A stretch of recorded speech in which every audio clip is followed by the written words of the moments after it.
નમસ્કાર વિદ્યાર્થી મિત્રો, તપોન ગ્રુપ ઓફ સ્કૂલ સંચાલિત આપણી યુટ્યુબ ચેનલ તપોન સાયન્સ એકેડમીમાં હું શિલ્પા મેમ આપ સર્વે વિદ્યાર્થીઓનું હાર્દિક સ્વાગત કરું છું. 12th science chemistry JEE NEET lecture 7 biomolecules and 38th September. બરાબર, ચાલો લાસ્ટ વિડીયો લેક્ચરની અંદર યાદ હોય તો આપણે ડીનેચરેશન ઓફ પ્રોટીન મીન્સ પ્રોટીનનું વિકૃતિકરણ જોતા હતા. ઓકે, તો ત્યારે મેં તમને એક્સપ્લેન કરેલું કે આપણે પ્રોટીન જે છે ને, તમે જોતા હશો કે ઇવન આપણું બોડી જે છે, બોડીની અંદર there are so many proteins which are functioning different ways. બરાબર, તો એ જેટલા પણ પ્રોટીન અલગ અલગ રીતે કાર્યરત હોય છે, પોતપોતાનું ફંક્શન કરે છે, તમે જોજો કે એના માટે છે ને એક મતલબ એક pH મેન્ટેન થતી હોય, મતલબ આપણા બોડીનું ઇવન ટેમ્પરેચર પણ મેન્ટેન થાય છે and it's 37 degree centigrade we all know. Okay, તો કેટલું બધું ઇમ્પોર્ટન્સ છે ઇવન ટેમ્પરેચર જે આપણા બોડીનું મેન્ટેન થાય છે. સેકન્ડ કે આપણા બોડીમાં ઇવન આપણી ત્વચાની pH હોય છે, આપણી લાળની pH હોય છે, જઠરની અંદર જે એસિડ પ્રોડ્યુસ થાય ઇવન એની pH હોય છે. તો આપણે સમજી શકીએ કે પ્રોટીનને ફંક્શન કરવા દેવા માટે આપણા બોડીને પણ કેટલીક વસ્તુ મેન્ટેન કરવાની જરૂર પડે છે. Okay, and sometimes it may be possible that even in our body few factors like temperature, pH, બરાબર છે, પછી મેં કીધું હતું કે કેટલાક અન્ય કેમિકલ્સ, બરાબર છે, એ બધું જો ચેન્જ થાય તો એના કારણે આપણા બોડીમાં કામ કરતા પ્રોટીન જે છે ને એના સ્ટ્રક્ચરમાં ચેન્જીસ આવી શકે. લાઈક આપણે લાસ્ટ ટાઈમ જોયું હતું there are 4 types of protein. બરાબર, ક્લાસિફાઈ પ્રોટીનનું 4 ટાઈપમાં કરેલું છે. તો એમાં જે વિકૃતિકરણ છે ને સેકન્ડરી, ટર્શરી અને જે ચતુર્થક પ્રકારનું પ્રોટીન છે ને એનું પોસિબલ બને છે, કારણ કે એના સ્ટ્રક્ચર થોડાક જટિલ ટાઈપના છે. બરાબર, and they contain more bonds. બરાબર, એટલે એ બોન્ડ તૂટી જઈ શકે, પછી એમાંથી સિમ્પલ સ્ટ્રક્ચર બની જાય. તો એ જે પ્રોટીન છે ને, બરાબર છે, એ પોતાનું જે ફંક્શન છે કરવાની જે ક્ષમતા છે એ ગુમાવી દેશે અને એને પ્રોટીનનું શું કહેવાય? વિકૃતિકરણ. ઓકે, લાસ્ટ ટાઈમ આટલું મેં એક્સપ્લેન કર્યું હતું. હવે આપણે થોડુંક ડીપમાં સમજીએ કે ભાઈ કયા કયા ફેક્ટર છે એ પ્રોટીનને વિકૃત કરવા માટે રિસ્પોન્સિબલ છે. બરાબર, તો એમાં ફર્સ્ટ ઓફ ઓલ આપણે જોશું ટેમ્પરેચર. ટેમ્પરેચરનું બહુ સારું એક્ઝામ્પલ મેં લાસ્ટ ટાઈમ તમને આપ્યું હતું. બરાબર, તો નોર્મલી એમ કહી શકાય કે મોટાભાગના ગોલીય પ્રોટીન જે છે એને જ્યારે 323થી 333 કેલ્વિન જેટલા ઊંચા તાપમાને ગરમ કરવામાં આવે તો તે વિકૃત બને છે. મતલબ ગોલીય પ્રોટીનમાંથી એનું કન્વર્ઝન એમાં થઈ જશે રેસામય પ્રોટીનમાં. And we know that they both proteins have different characteristics, not same. બરાબર છે, અને બંનેની કેરેક્ટરિસ્ટિક અલગ અલગ હોવાના કારણે બંનેના ફંક્શન પણ જુદા હશે. બરાબર, તો તમે સમજી શકો ગોલીય પ્રોટીન કોઈ પર્ટિક્યુલર કામ માટે બોડીમાં હશે, પણ જો ટેમ્પરેચર ચેન્જ કરો તો એ એમાં ફેરવાઈ જાય રેસામય પ્રોટીનમાં, પછી એ કામ કરી શકે નહીં. ઓકે, તો ટેમ્પરેચરની વાત આવે ને ત્યારે ઉદાહરણમાં બહુ સારું ઉદાહરણ છે આપણી પાસે ગોલીય પ્રોટીન.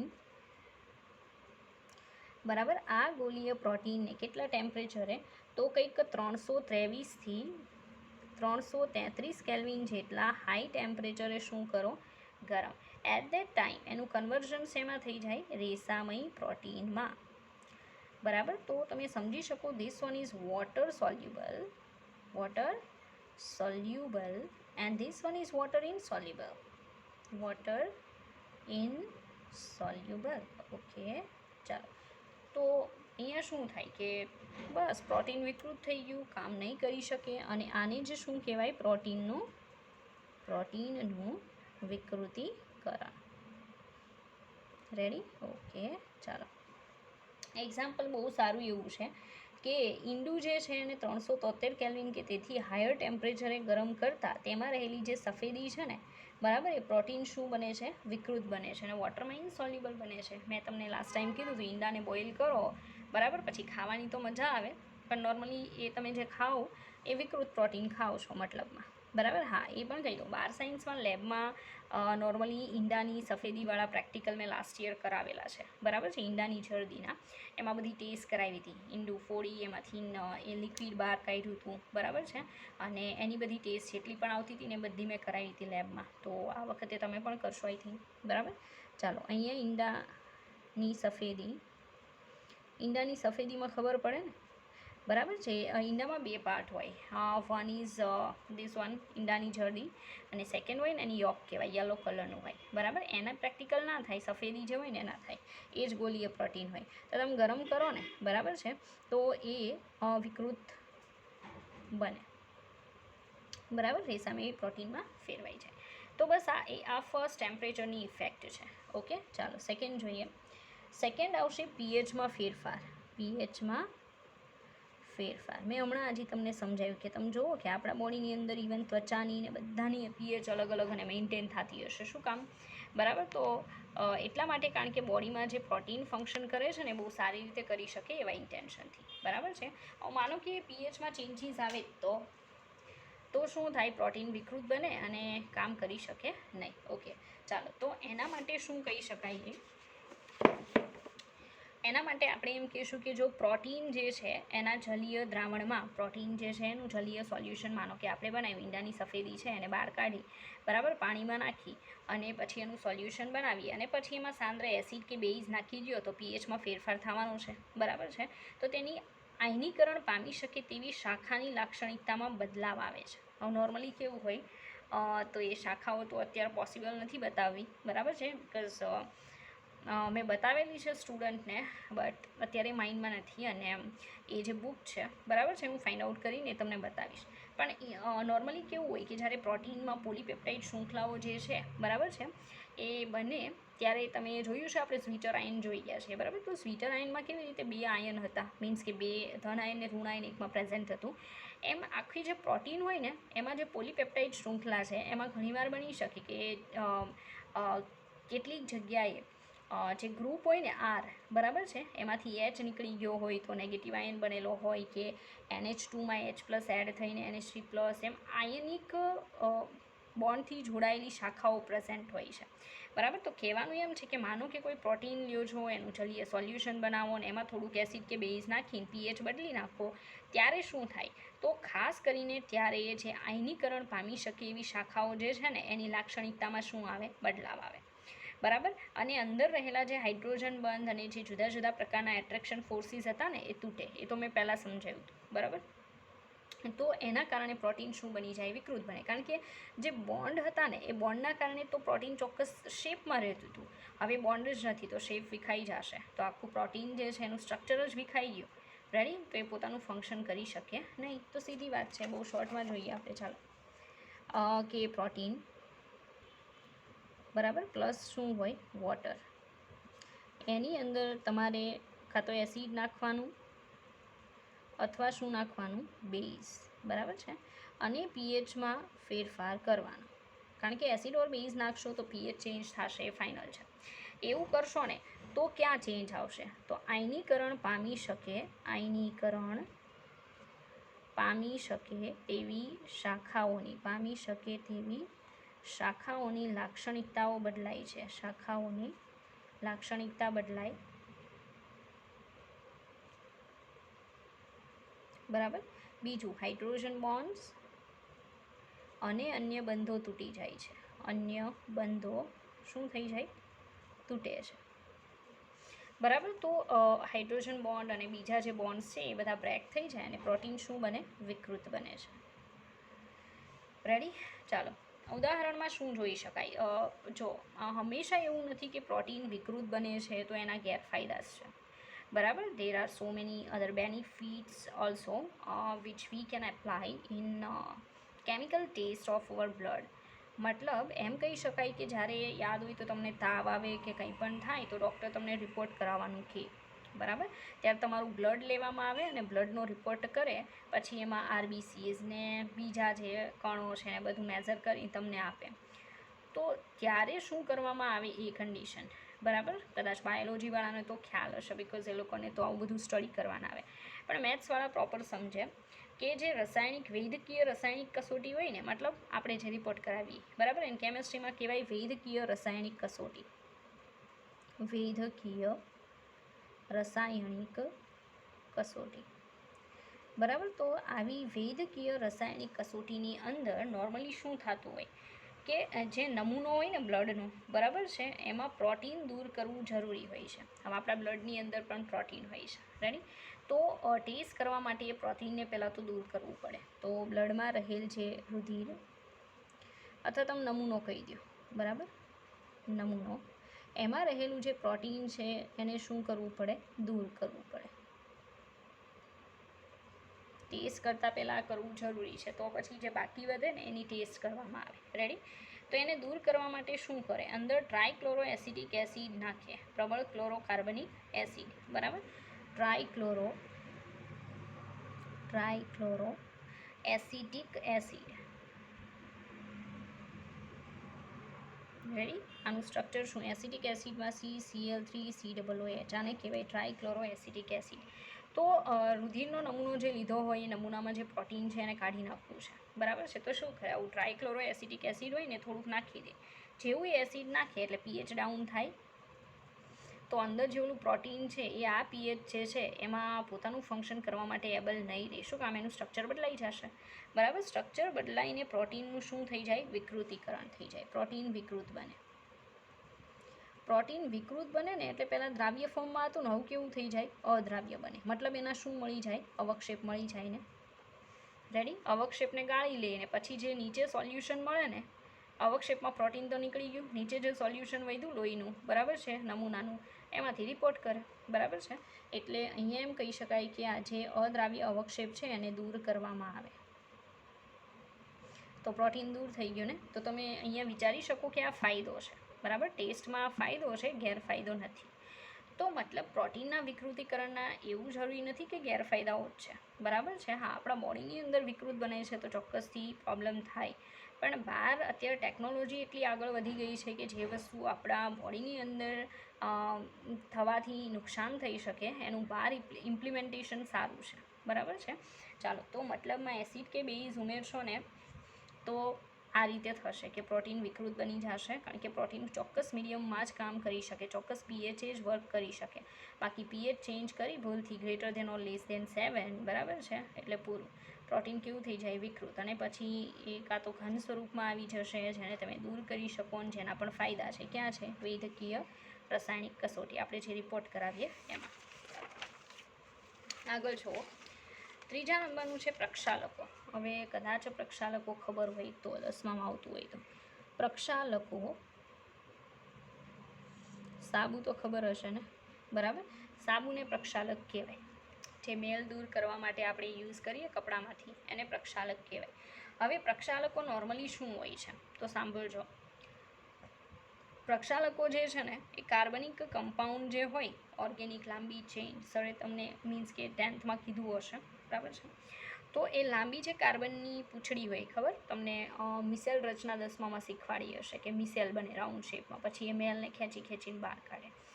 તો આ પ્રક્ષાલકો જે છે, બરાબર છે, એ સોડિયમ ડોડેસાઇલ સલ્ફેટ જેવા પ્રક્ષાલકો પ્રોટીનના બિન ધ્રુવીય સમૂહ સાથે જોડાય છે.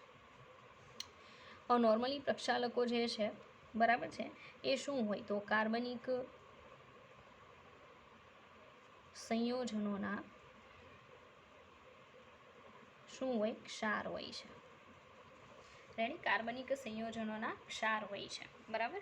એ સોડિયમ સોલ્ટ હોઈ શકે, બરાબર છે.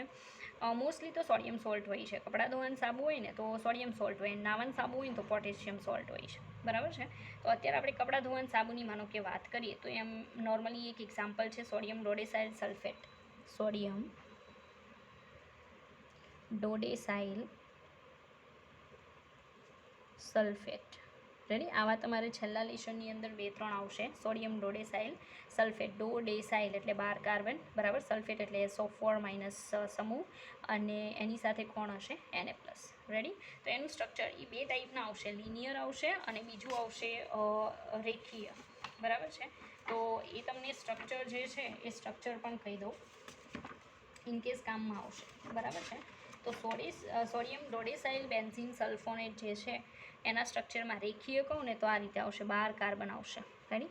12 કાર્બનમાં માનો કે હું CH3 બતાવું, પછી CH2 10 અહીંયા બતાવું, હજી એક બાકી રહ્યો CH2 12મો, અને પછી શું આવે? SO4, બરાબર છે, બેન્ઝીન સલ્ફોનેટ છે. આ સોડિયમ ડોડેસાઇલ સલ્ફેટ છે, બરાબર. આમાં બેન્ઝીન એડ કરી દઈએ. ચાલો, સોડિયમ ડોડેસાઇલ બેન્ઝીન સલ્ફોનેટ એટલે ડાયરેક્ટલી SO4 નહીં આવે, આવશે C6H5, ધેન આવશે SO4 માઇનસ, એની યારે કોણ હશે Na પ્લસ. તો આ જે બનાવ્યું છે ને સોડિયમ ડોડેસાઇલ બેન્ઝીન સલ્ફોનેટ છે. આજે છે એ કેવું છે, લિનિયર છે, આવું શાખી આવે, વચ્ચે વચ્ચે શાખા પડે, બરાબર છે. તો એને પ્રક્ષાલક કહેવાય. આવા જે પ્રક્ષાલકો છે તો એ પ્રક્ષાલકોને માનો કે તમે પ્રોટીનમાં નાખો છો ને, બરાબર છે, તો કન્ડિશન શું થતી હશે? તો હમણાં તમને કીધું એમ પ્રોટીન શું થઈ જાય, વિકૃત બની જાય, બરાબર છે. કઈ રીતે વિકૃત બનતું હશે તો એ તમને કહું. એમાં પ્રોટીનની જે બિનધ્રુવીય સમૂહ સાથે આવા પ્રક્ષાલકો જોડાઈ જાય. બિનધ્રુવીયનો મતલબ કેવો થાય કે જેમાં મતલબ ધન કે ઋણ ધ્રુવ એવું કંઈ અસ્તિત્વ ધરાવતું નથી, ન્યુટ્રલ છે એકદમ, બરાબર છે. એવા જે સમૂહ છે એની સાથે પ્રક્ષાલક જોડાઈ જાય. તેથી પ્રોટીનમાં રહેલા જે જલ વિરાગી આકર્ષણ છે એમાં ખલેલ ઉત્પન્ન થાય, બરાબર. જલ વિરાગી આકર્ષણમાં શું ઉત્પન્ન થાય? ખલેલ ઉત્પન્ન થાય અને પ્રોટીન જે છે એ વિકૃત બને છે, બરાબર. ચાલો એક આકૃતિ બતાવું છું, દેખાય? રેડી? જો આ જે આખું છે, બરાબર છે, એ તમે અહીંયા બતાવેલું પ્રોટીનમાં જલ અનુરાગી અને જલ વિરાગી ભાગ, બરાબર છે. તો અનુરાગી, જલ અનુરાગી હશે ભાગ, બરાબર છે, એ બહાર હશે અને જલ વિરાગી ભાગ ક્યાં હોય? અંદર હોય. આવું તો સમજમાં આવે ને, કારણ કે જેને અનુરાગ એટલે ચાહક થાય, બરાબર, જલ ચાહક. એટ્રેક્શન હશે વોટર પ્રત્યે બહાર રહેશે, કેમ કે બહાર પાણી હશે ચારે બાજુ લિક્વિડ, બરાબર છે. એટલે જેને વોટર પ્રત્યે એટ્રેક્શન છે એ બહાર રહેશે અને ધ્રુવીય હશે, દેખાય? મોટાભાગના બધા ધ્રુવીય છે, રેડી. અને જલ વિરાગી ભાગ કે જેને પાણી પ્રત્યે એટ્રેક્શન નથી, એ ક્યાં હશે? વચ્ચે હશે, દેખાય? કે જેમાં તમે જોઈ શકો સ્ટ્રક્ચરમાં ક્યાંય આયન બતાવેલો નથી, પાન પડી, બરાબર છે. એટલે બે ટાઈપના એટ્રેક્શન ફોર્સીસ હોય, જલ અનુરાગી ભાગ હોય અને બીજો કયો હોય? જલ વિરાગી ભાગ, બરાબર છે. એટલે બે આકર્ષણ હોય, જલ અનુરાગી આકર્ષણ હોય અને જલ વિરાગી એટ્રેક્શન ફોર્સીસ હોય. ઓકે, ચાલો આગળ જોઈએ. કહેવાનું એમ છે કે પ્રક્ષાલકોને તમે પ્રોટીનમાં નાખો એટલે શું થાય? તો પ્રોટીનના કેવા ભાગ સાથે જોડાય? આ યાદ રાખજો, બરાબર છે. પ્રોટીનના બિનધ્રુવીય ભાગ સાથે પ્રક્ષાલક જોડાય છે, બરાબર. બિનધ્રુવીય ભાગ હમણાં બતાવ્યો યાદ છે, વચ્ચેના ભાગમાં તો જલ વિરાગી પ્રકારનો કે જેમાં જે ન્યુટ્રલ હોય છે, પ્લસ કે માઇનસ, કોઈ ચાર્જ ના હોય, ઓકે. એવા ભાગ સાથે આ પ્રક્ષાલક શું થઈ જાય? જોડાઈ જાય, બરાબર. તેથી પ્રોટીનમાં રહેલ જે વચ્ચેના જલ વિરાગી આકર્ષણો હતા ને એમાં શું ઉત્પન્ન થાય? ખલેલ. મતલબ જે અંદર ન્યુટ્રલ અણુઓ હતા એમાં વન્ડરવાલ્સ ટાઈપના એવા ફોર્સીસ તો હોય ને, બરાબર. એ ફોર્સીસમાં આ બેના જોડાવાથી શું ઉત્પન્ન થાય? ખલેલ, બરાબર. અને પ્રોટીન શું બની જાય? વિકૃત બની જાય. તો તમને જે રીતે બતાવ્યું એમ બિનધ્રુવીય ભાગ સાથે પ્રક્ષાલક જોડાઈ જાય, આથી કયા પ્રકારના આકર્ષણ બળો? જલ વિરાગી જે વચ્ચે હતા ને એવા આકર્ષણ બળોમાં શું ઉત્પન્ન થાય? ખલેલ પડે છે અને ખલેલ પહોંચવાના કારણે પ્રોટીન શું થઈ જાય? વિકૃત બને છે. ઓકે, તો આઈ હોપ તમે સમજી શક્યા હશો અને સમજવું જરૂરી પણ છે, બરાબર છે. બિકોઝ આઈ થિંક તમારી નવી બુકમાં આટલું ડીપમાં તો નથી, બરાબર છે. ચાલો, 4th નંબરનું છે એ આવશે કાર્બનિક દ્રાવકો. ઓર્ગેનિક કમ્પાઉન્ડ અંદર નાખો, કાર્બનિક દ્રાવકો પ્રોટીનમાં નાખો તો શું થાય? રેડી? જેટલું પણ કહેવામાં આવે એ સમજવું પ્લસ યાદ રાખવું. માનો કે આલ્કોહોલ છે, એસિટોન છે કે ઇથર છે, આ બધા ઓર્ગેનિક કમ્પાઉન્ડ છે, દ્રાવકો છે, બરાબર. એને તમે પ્રોટીનમાં નાખો એટલે જલ વિરાગી આકર્ષણમાં ખલેલ પહોંચે અને પ્રોટીન વિકૃત બને. સેમ ઉપર જે એક્સપ્લેન કર્યું ને એ જ વસ્તુ આના લીધે થાય. વચ્ચેવાળા ભાગમાં જે હતા ને, બરાબર, ન્યુટ્રલ અણુ હોય એની વચ્ચે જે એટ્રેક્શન ફોર્સીસ હોય, જલ વિરાગી, બરાબર, એ બધા આકર્ષણ બળો બ્રેક થઈ જાય અને પ્રોટીન વિકૃત બને. કાર્બનિક દ્રાવકોમાં કયું? આલ્કોહોલ, બીજું કયું આવશે? ઇથર, ત્યાર પછી બીજું આવશે એસિટોન, બરાબર છે. આવા જે કમ્પાઉન્ડ છે એને એમાં નાખી દો, પ્રોટીનમાં નાખો. તો જેવા તમે એને પ્રોટીનમાં નાખશો ને એટલે કયા પ્રકારના આકર્ષણ બળો તૂટી જશે? જલ વિરાગી આકર્ષણ બળો શું થઈ જાય? બ્રેક થઈ જાય. એન્ડ ધેન બિચારું પ્રોટીન પોતાનું કામ કરી શકે નહીં. ઓકે, ચાલો તો આઈ થિંક તમને ખબર પડી ગઈ હશે what is the meaning of denaturation of protein, બરાબર છે, and which factors affect or responsible for this types of reactions, બરાબર છે. ચાલો તો સમજાઈ ગયું. આ ડીનેચરેશન ઓફ પ્રોટીન એટલે એવું જરૂરી નથી કે એનાથી આપણને નુકસાન થાય, પણ મેં સમજાવ્યું એમ કે ટેકનોલોજીના આગળ વધવાની સાથે આપણે કોઈ પણ વસ્તુને ઇમ્પ્લિમેન્ટ કરવા માટે એબલ થઈ ગયા છીએ, બરાબર. તો ભલે ને બોડીમાં નુકસાન કરે, આપણે બહાર ઉપયોગ કરીએ છીએ. ઓકે, ચાલો હવે હું પ્રિફર કરીશ ડાયરેક્ટલી તમને વાઇટામિન્સ ચલાવવાનું, બરાબર છે. ગુજકેટની એક્ઝામની અંદર ખાસ કરીને છે ને વિટામિન્સ જે છે એના ઉપર ફોકસિંગ વધારી દેવામાં આવે છે, બરાબર છે. તો હું શું કરીશ કે આમાં જો વિટામિનમાં તમને કહી દઉં, તમારે યાદ જ રાખવાનું છે, તમારી પાસે વિટામિનમાં બીજો કોઈ ઓપ્શન છે નહીં. સમજાવી દઉં પછી you will have to do રટ્ટાફિકેશન, બરાબર છે. આ સીધી વાત છે, કારણ કે તમે સમજ્યા પછી જો એને યાદ રાખવાની ટ્રાય કરો છો, બરાબર છે, તો એ સીધી સારું છે, પણ વગર યાદ રાખીએ રટ્ટું મારો છો તો એ ખોટું છે, બરાબર. ચાલો તો વિટામિન જે છે એને આપણે આજે જોઈશું, બરાબર. ચાલો વાઇટામિન્સ, ઇંગ્લિશમાં વાઇટામિન્સ કહેવાય, ગુજરાતીમાં વિટામિન લખીએ છીએ આપણે, જેનો મતલબ થાય વાઇટલ ઓર એમ કહી શકો વિટલ. વિટલ એટલે બહુ ઇમ્પોર્ટન્ટ. વિટલનો મતલબ શું થાય? ઇમ્પોર્ટન્ટ, ક્રુશિયલ, બરાબર. Vital amine. ઓકે, ચાલો તો આપણે જરાક હિસ્ટ્રી જોશું કે વિટામિન જે છે એનું નામ કઈ રીતે પડ્યું હશે, બરાબર છે. તો નોર્મલી કેવું થાય કે આપણા બોડીની અંદર ખોરાકમાં આપણે કેટલાક કાર્બનિક પદાર્થો જે છે, બરાબર છે, એને બહુ ઓછી માત્રામાં એડ કરીએ ને તો પણ એ બહુ સારું એવું ફંક્શન કરી શકે છે. મતલબમાં કેટલાક બોડીમાં કેમિકલ્સ એવા છે કે જેની બહુ ઓછી એવી માત્રા હોય ને, જરાક એવી, તો પણ એ ફંક્શન કરશે, બરાબર. એવા જે કેમિકલ છે એને આપણે શું કહીએ છીએ? વિટામિન્સ કહીએ છીએ. પછી નોર્મલી કન્ડિશન શું છે? આ જે વિટામિન્સ છે એ બોડીમાં બહુ વધી જશે ને તો પ્રોબ્લેમ થશે, અને બોડીમાં એ ઘટી જશે તો પ્રોબ્લેમ થશે. There's a opt example is vitamin B12. અત્યારે તમે જોતા હશો કે ઘણા લોકો એવા હશે જે B12ના ઇન્જેક્શન લેતા હશે. શું કામ? કારણ કે B12 એવી વસ્તુ છે કે જે આપણે જે ખોરાક ખાઈએ છીએ ને, બરાબર છે, એ ખોરાકમાં મળવું પોસિબલ નથી. ભલે બધા કહેતા હોય કે કીવીમાંથી મળે છે, બરાબર છે, પણ બને ત્યાં સુધી નોન વેજીટેરિયન લોકો જે છે એ B12 બહુ કન્ઝ્યુમ કરી શકે, કારણ કે નોનવેજમાં વિટામિન B12 વધારે હોય છે, આપણા કોઈ ખોરાકમાં પોસિબિલિટી નથી. એટલે તમે જોજો કે ઇન્જેક્શન આપે છે એમાં B12 એડ કરે બોડીમાં. સમટાઈમ્સ એવું થઈ શકે કે એગ ખાવાનું કે ઈંડા, બરાબર છે, કારણ કે એમાં પ્રોટીન પણ બહુ બધું હોય છે અને હોઈ શકે B12 મળી રહે.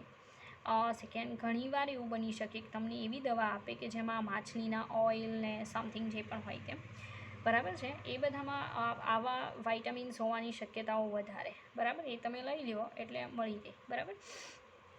તો કહેવાનું એમ છે કે એવા કાર્બનિક પદાર્થો બોડીની અંદર પ્રેઝન્ટ હોય છે કે જેની ઉણપથી આપણને ચોક્કસ પ્રકારના રોગો થઈ શકે, બરાબર. ઉણપવાળું વધારે ઇફેક્ટ કરશે. ઓકે, ચાલો એને વિટામિન્સ કહેવાય. હવે નોર્મલી શરૂઆતમાં જે શબ્દ હતો ને વિટામિનનો ઇંગ્લિશમાં એવો આવો હતો, વિટામાઇન, બરાબર. વિટામાઇન હતો, પાછળ ઈ લાગતો હતો, સરખાઈ જોજો, કારણ કે વૈજ્ઞાનિકોએ વિચાર્યું કે મોટા ભાગના, આવું શું કામ, આનું રીઝન શું છે, આવું નામ કેમ આપ્યું? કારણ કે એણે એમ કીધું કે વિટલ એમાઇન, બરાબર છે. આમ જ કરી દો, બરાબર, એટલે તમને સમજાય છે. ચાલો, વિટલ એમાઇન ઉપરથી શું રાખ્યું? વિટામિન. એ લોકોએ એમ વિચાર્યું કે મોટા ભાગના વિટામિન, મોસ્ટ ઓફ વિટામિન કયો સમૂહ ધરાવે છે? NH2 સમૂહ, બરાબર. તો એ લોકોએ એવું વિચાર્યું કે ભાઈ જેટલા પણ વિટામિન્સ છે ને બધામાં NH2 સમૂહ છે, then we can call it vital amine, બરાબર, વિટામિન. એના ઉપરથી એવું નામ રાખી દીધું વિટામિન, બરાબર છે.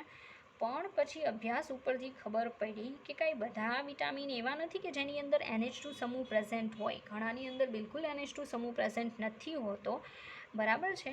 એટલે પછી શું થયું કે ડેફિનેશન ચેન્જ કરવામાં આવી, બરાબર. આખો શબ્દ બદલી નાખ્યો, બદલાયેલ શબ્દ. વિટામિન માટે બદલાયેલો શબ્દ કયો? તો આ છે વિટામિન. પાછળથી એન ઉડાડી દીધો. શું કામ?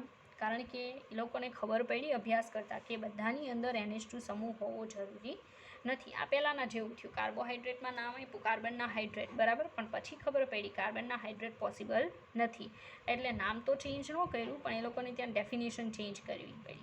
આ લોકોએ શું કર્યું, ડેફિનેશન તો ચેન્જ ના કરી પણ નામ બદલી નાખ્યું, બરાબર છે. ચાલો, તો વિટામિન જે છે, બરાબર છે, એમાં કયા કયા વિટામિન આવશે એ શબ્દ કાઢી નાખો. રેડી. વિટામિન એવી વસ્તુ છે કે જેનું આપણા બોડીની અંદર સંશ્લેષણ પોસિબલ નથી, તો આપણે ક્યાંથી લઈ શકીએ, પણ વનસ્પતિ કરી શકે ને. કોણ એનું સંશ્લેષણ કરે, વનસ્પતિ.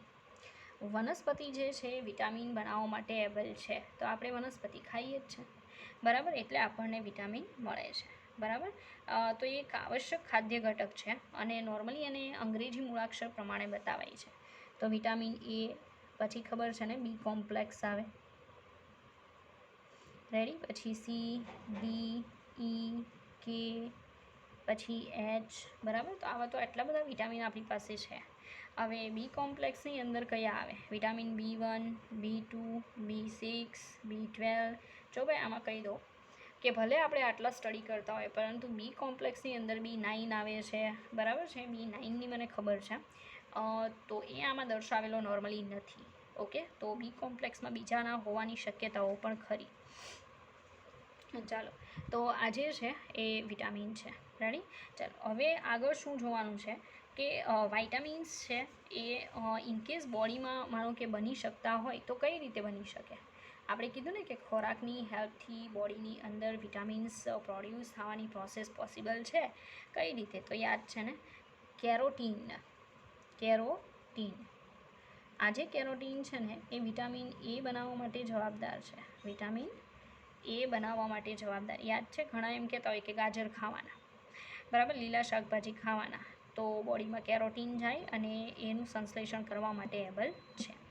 પછી યાદ હોય તો સનલાઇટ, સૂર્યપ્રકાશ, બરાબર. સૂર્યપ્રકાશ જે છે કોનું સંશ્લેષણ કરી શકે, વિટામિન ડી, બરાબર. પણ ઘણા એમ કહેતા હોય કે સવારનો કુમળો તડકો લેવાય તો વિટામિન ડી જે છે વધારે બને. ખોટી વાત છે. જે આકરો તડકો હોય ને, બરાબર છે, એને જો બોડી ઉપર પડવા દેવામાં આવે તો વિટામિન ડી વધારે બને, રેડી. એટલે આ વસ્તુ ખાસ યાદ રાખવી. પછી વિટામિન બી કોમ્પ્લેક્સ જે છે તથા વિટામિન કે એ આંતરડામાં સૂક્ષ્મ જીવો જે છે ને એના દ્વારા બને છે. કયા કયા, તો વિટામિન બી કોમ્પ્લેક્સ અને બીજું છે વિટામિન કે. આ ક્યાં બને, આપણા જે આંતરડા હોય ને, બરાબર, એ આંતરડામાં સૂક્ષ્મ જીવો બનાવે છે. એટલે કે ઢગલા મોઢે ન બનાવ્યો ભાઈ, એટલે આપણે પછી બહારથી લેવા જરૂરી થઈ જાય. અને એટલે તો B12 તો બનવું પણ એટલું પોસિબલ નથી આપણા બોડીમાં, બરાબર. સૂક્ષ્મજીવો ના બનાવી શકે, એટલે પછી બહારથી લેવું પડે છે, રેડી. ચાલો, વધુ પ્રમાણ પણ નુકસાન કરે. હમણાં હજી તમને કીધું હતું, બરાબર છે, કે બહુ વધારે માત્રામાં હોય તો એ પ્રોબ્લેમ ક્રિએટ કરી શકે. એટલે વિટામિનની ટેબ્લેટ જો ભૂલથી નહીં તમે લેતા હોય, બરાબર, ઘણા લેતા હોય કોઈ પ્રોબ્લેમના કારણે, તો એને ડૉક્ટરની સલાહ સિવાય લેવાની નહીં, કારણ કે વધારે લઈ લો તોય પ્રોબ્લેમ થાય અને ઓછું હોય તોય પ્રોબ્લેમ થાય, રેડી. ચાલો, હવે ક્લાસિફિકેશન કે વાઇટામિન્સ છે એને આપણે કેટલા ભાગમાં વહેંચી શકીએ, રેડી. તો વિટામિન જે છે એના નોર્મલી બે ભાગ હું પાડી શકું. એકને કહેવાય જલ દ્રાવ્ય અને બીજાને કહેવામાં આવશે ચરબી દ્રાવ્ય, બરાબર. જેમાં જે ડિઝોલ્વ થતું હોય એના બેઝ ઉપર ભાગ પડેલા છે. તો ક્લાસિફિકેશનમાં જલ દ્રાવ્ય અને બીજું કયું આવશે, ચરબી દ્રાવ્ય, બરાબર. તો વિટામિનને ચરબીમાં દ્રાવ્ય થતા હોય એવામાં કેટલા આવશે, તો vitamin A, D, E, K કયું આવશે ચરબીમાં દ્રાવ્ય, A, D, E, K. A, D, E, K છે એ ચરબીમાં દ્રાવ્ય થાય, બરાબર છે. પાણીમાં દ્રાવ્ય થતા હોય એમાં કયા આવશે, વિટામિન બી કોમ્પ્લેક્સ,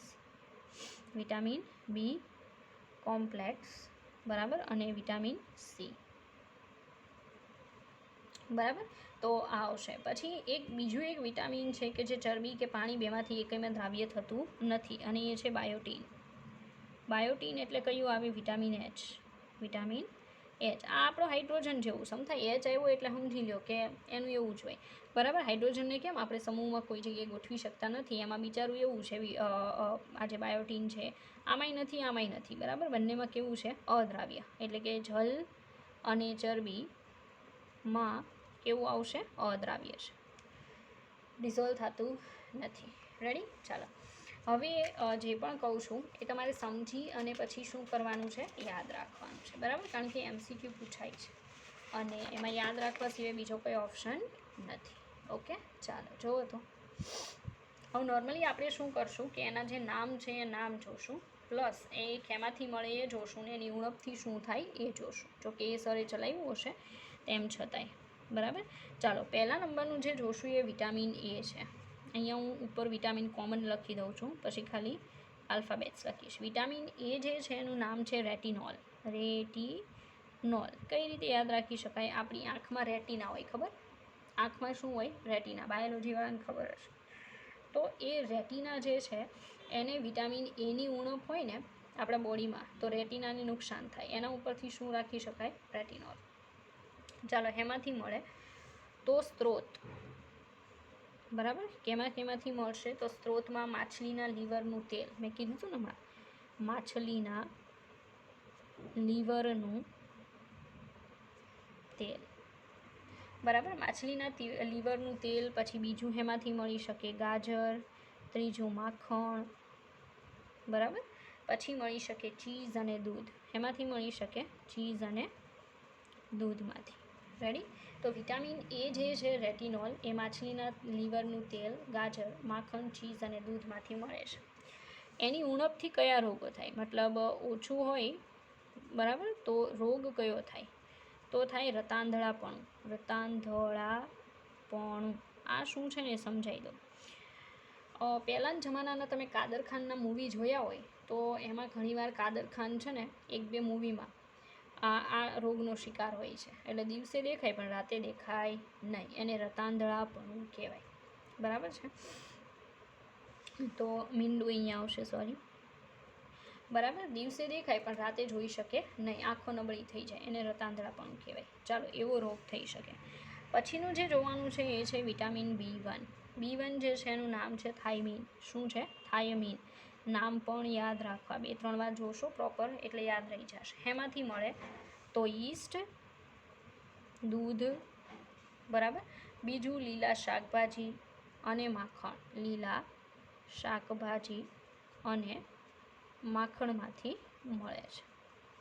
રેડી? માનો કે એની ઉણપ હોય તો શું થાય? બેરી રોગ થાય. બેરી. બરાબર? હવે આ આઈ થિંક બેરી જે છે, બરાબર છે, એ હાડકાને એને લગતો રોગ છે. હવે પ્રોપર તો મને બેરી વિશે એટલું ખ્યાલ નથી. મેં લાસ્ટ ટાઈમ આઈ થિંક સ્ટુડન્ટને કીધું હશે ફાઇન્ડ આઉટ કરીને. બરાબર છે? બાયોલોજીવાળાને આવે છે તો એ લોકોને આઈ થિંક ખ્યાલ હશે બેરી શું છે. હું ફાઇન્ડ આઉટ કરીને નેક્સ્ટ વિડીયો લેક્ચરમાં તમને જણાવીશ આપું કે બેરીમાં શું થાય. બરાબર? ચાલો અત્યારે તમારે યાદ રાખવાનું છે. પછી વિટામિન B2 નામ છે રિબોફ્લેવિન. B2 રિબોફ્લેવિન. રેડી? રિબોફ્લેવિન તમને મળે દૂધ, ઈંડાની સફેદી. આપણે જોયું હતું ને હમણાં ઈંડાની સફેદી એ યકૃત અને મૂત્રપિંડ. દૂધ, ઈંડાની સફેદી, મૂત્રપિંડ અને યકૃત. બરાબર? આટલી વસ્તુમાંથી મળે. આ બધી વસ્તુ બીજાની. ચાલો એની ઉણપ હોય, મતલબ તમારામાં જો વિટામિન B2 ઘટતું હોય તો તમારી જે જીભ છે એ લાલ ઘૂમ થઈ જાય અને ચર્મરોગ થાય, ચામડીની પ્રોબ્લેમ થઈ શકે. જીભ લાલ ઘૂમ થવી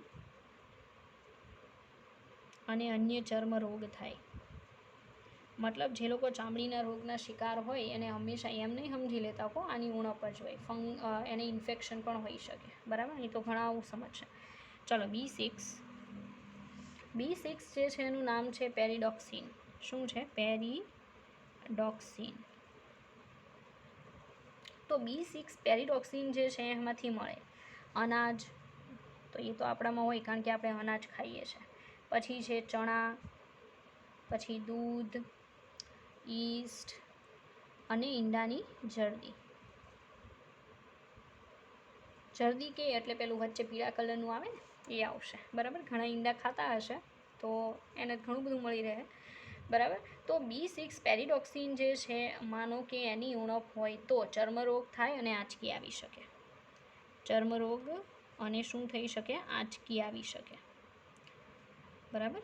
ચાલો, તો વિટામિન B6 પેરિડોક્સિન એમાંથી મળે તો અનાજ, ચણા, દૂધ, ઈસ્ટ, ઈંડાની જરદીમાંથી, અને ચર્મરોગ કે આંચકી આવી શકે. ચાલો, વિટામિન B12, જો આનું નામ બહુ પૂછાય છે. આ એક સંકીર્ણ સંયોજન છે, નામ છે સાયનોકોબાલ એમાઇન. શું? સાયનોકોબાલ એમાઇન. આનું નામ ગુજકેટમાં કેટલી વાર પૂછાઈ ગયું, પ્લસ એન્ટ્રન્સ એક્ઝામ્સની અંદર પણ પૂછાય છે. બરાબર. એમાંથી મળે તો જો B12 વનસ્પતિમાંથી બિલકુલ મળતું નથી, આ તો મેં સમજાવી દીધું. તો એમાંથી ઈંડામાંથી મળે તો ઈંડા ખાવા ભાઈ, ઈંડા. બરાબર. પછી આવશે માછલી ખાવી પડે, યકૃત બીજા પ્રાણીનું, અને પ્રાણીનું માંસ ખાવું પડે. જે લોકો માંસાહારી હોય ને, બરાબર, એને B12ની પ્રોબ્લેમ ન થાય, કારણ કે એને મળી જાય. હવે B12 ન હોય તો શું થાય? વિનાશી રક્ત અલ્પતા. વિનાશી રક્ત અલ્પતા. આમાં શું થાય એ સાંભળજો. વિનાશી રક્ત અલ્પતાની અંદર એમ થાય કે જે બ્લડ સેલ્સ હોય ને, બરાબર છે, એ બ્લડ સેલ્સના શેપ બદલાય અને બીજા ટાઈપના થઈ જાય, અને એ બ્લડ સેલ્સ છે પોતાનું ફંક્શન કરી શકે નહીં. તો એને વિનાશી રક્ત અલ્પતા કહેવાય. અલ્પતા એટલે ઘટાડો. બરાબર છે, એવી રીતે. ચાલો, પછી વિટામિન સી. સી જે છે એનું નામ છે એસ્કોર્બિક એસિડ. શું આવશે? Ascorbic acid. ચાલો, એસ્કોર્બિક એસિડ જે છે એમાંથી મળે તો સી તો બધાને ખબર હશે ને, બહુ મળે. મરચાંમાંથી મળે. તો મરચું જે છે ને એ વિટામિન સીનું બહુ સારું સ્ત્રોત છે, ન ખબર હોય તો. બરાબર. ઘણાને એમ થાય કે ખાટા ફળો હોય એમાંથી જ મળે, એવું ના હોય, મરચાંમાંથી પણ મળે. ટામેટાં, આમળા, બરાબર. બીજું નારંગી, ખાટા ફળો, નારંગી ખાટા ફળો, બરાબર. એના સિવાય લીલા પાંદડાવાળા શાકભાજી, લીલા પાંદડાવાળા શાકભાજી, બરાબર. આટલામાંથી તમને શું મળે? Vitamin C, ascorbic acid. એની ઉણપથી શું થાય? સ્કર્વી. જો ભાઈ, સ્કર્વી શું છે ને એ કહી દો. આ દાંતની બીમારી છે, એટલે મીન્સ કે દાંત જે છે એના પેઢા હોય ને એમાં પરુ થાય, પછી મોઢામાંથી દુર્ગંધ આવે, તો એવી બધી જે પ્રોબ્લેમ છે ને એને સ્કર્વી કહેવાય. અને ખાસ કરીને વિટામિન સી તમારામાં ઓછું હોય ને ત્યારે પ્રોબ્લેમ થાય. બરાબર. ચાલો, વિટામિન ડી. ડી જે છે એનું નામ છે કેલ્સીફેરોલ. કેલ્સીફેરોલ, બરાબર. આ કેલ્સીફેરોલ જે છે એ ક્યાંથી મળે? તો પહેલું જ આવશે સૂર્યપ્રકાશ, સનલાઇટ. બરાબર. એટલે આપણામાં એની પ્રોબ્લેમ થવાની શક્યતાઓ ઓછી છે. બીજું માછલી, અને ત્રીજું છે ઈંડાની જરદી. તો હજી કહું છું, ઈંડા ખાવા. બરાબર. લારીએ વયું જવાનું, ખાઈ લેવાના. રેડી. કારણ કે અત્યારે ઈંડા વેજમાં ગણાય છે. બરાબર. કોઈ પ્રોબ્લેમ નથી, ખાઈ લેવાય. ચાલો, બાળકોમાં હાડકાની વિકૃતિ. જો નાના બાળકો હોય એને તમે જોજો કે જે એકદમ હાવ હજી નાના એવા હોય, એકાદ મહિનાના, તો એને શું કરે કે સવારમાં તમારે જોવાનું કે સનલાઇટમાં રાખે, કે જેથી એના જે હાડકાં છે ને એ કોઈ દી નબળા ન થાય અને સારા રહે. બરાબર છે. એટલે શું આવશે? બાળકોમાં હાડકાની વિકૃતિ. જો વિટામિન ડી ઓછું હોય ને તોની પ્રોબ્લેમ છે. બરાબર. લખવામાં સમસ્યા થાય. વિકૃતિ લખ્યું છે, ચેકી નાખવું. વિકૃતિ. અને બીજું શું થઈ શકે? તો પુખ્ત લોકોમાં હાડકાં પોચા બને. મીન્સ કે જે મોટી ઉંમરના હોય ને, બરાબર, એને વિટામિન ડીની ઉણપ હોય તો હાડકાં એટલા પોચા બની જાય કે જરાક અમથું ક્યાંક ભટકાય ને તો એ ફ્રેક્ચર થઈ જાય. બરાબર. તો પુખ્ત વ્યક્તિમાં હાડકાં પોચા બને. રેડી. આ વિટામિન કયું હતું? ડી. ચાલો, આગળ જોઈએ. ત્યાર પછી આપણે જોઈએ વિટામિન ઈ. વિટામિન કયું જોશું? ઈ. ઈ જે છે એનું નામ છે આલ્ફા ટોકોફેરોલ. Alpha tocopherol. આ જે આલ્ફા ટોકોફેરોલ છે એમાંથી મળે તો વનસ્પતિ તેલ, લીલા શાકભાજી, ઈંડાની જરદી અને પ્રાણીનું માંસ. લીલા શાકભાજી, પ્રાણીનું માંસ, બરાબર. બીજું એમાંથી મળશે ઈંડાની જરદી, પાછું ઈંડો એવું, બરાબર, ખાઈ લેવાનું. વનસ્પતિ તેલ, રેડી? તો આલ્ફા ટોકોફેરોલ જે છે એ વિટામિન ઈ છે. નપુસંકતા. હવે બાયોલોજીવાળાને ખબર હશે કે નપુસંકતા એટલે શું. મેથ્સવાળાને કહી દઉં કે જે ખાસ કરીને બોઇઝ છે એમાં જે સિમેન જે છે બરાબર, એનું પ્રોડક્શન પ્રોપર ના થઈ શકે એને નપુસંકતા કહેવાય. રેડી? ચાલો આગળ વિટામિન કે, નામ છે ફિલોક્વિનોન. ફિલોક્વિનોન બરાબર, આવા નામથી ઓળખાય છે. અને આ જે ફિલોક્વિનોન છે એ શામાંથી મળે? એક જ સ્ત્રોત છે, લીલા પાંદડાવાળા શાકભાજી.